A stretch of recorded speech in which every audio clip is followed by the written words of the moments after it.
Welcome to The Layered Disciple, where we follow Christ in layered ways, transformed by grace, sustained by the Spirit, and bearing witness to his redemptive mission through faith, love, and obedience. In this series, we will examine where Jesus derives his authority to commission his disciples, strengthening others and better equipping them to make disciples.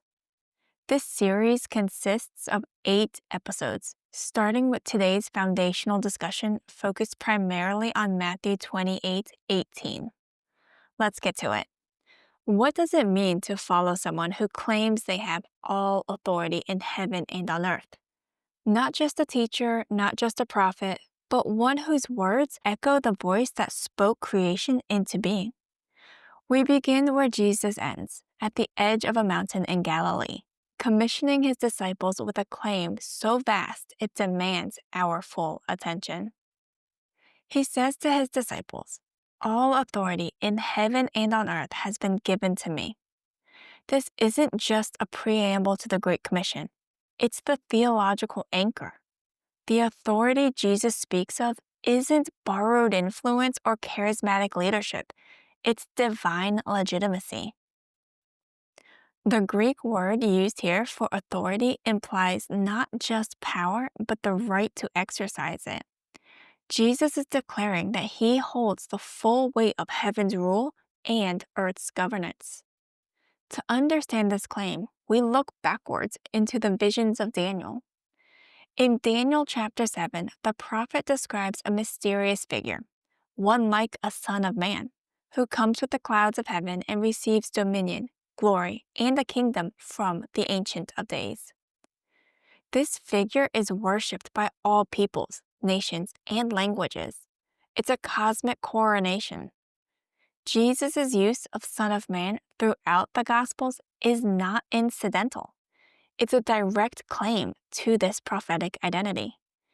When he says, "All authority has been given to me," he's echoing Daniel's vision. Jesus is the one to whom all nations will bow. But Jesus' authority does not begin in Daniel. It begins in Genesis. In the beginning, God created the heavens and the earth.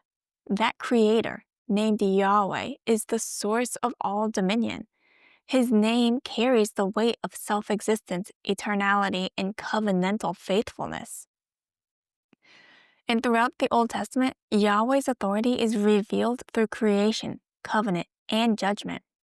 Jesus' authority is rooted in that same Yahweh. Jesus is not a new deity or a rival power. He is Yahweh's presence made flesh. When Jesus claims all authority, he's declaring that Yahweh's dominion now rests fully in him. Why does all of this matter? Well, because authority determines allegiance. In a world of competing voices, false teachers, cultural influencers, spiritual counterfeits, Jesus' divine authority becomes the litmus test. Being a disciple isn't just blind imitation. It's submission to the one who holds heaven and earth in his hands. The Great Commission is often viewed as beginning with a command, but it actually begins with a claim. Before we go make disciples, we must know who is sending us to do so.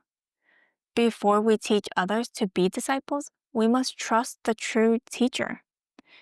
And before we baptize disciples into the name of the Father, Son, and Holy Spirit, we must bow to the one who redeems humanity. Jesus' authority is not a theological footnote. It is the very heartbeat of an authentic disciple of Christ. We'll pause here for now, but in the next episode, we'll trace this authority through the name Emmanuel, showing that God is not only with us, but in us.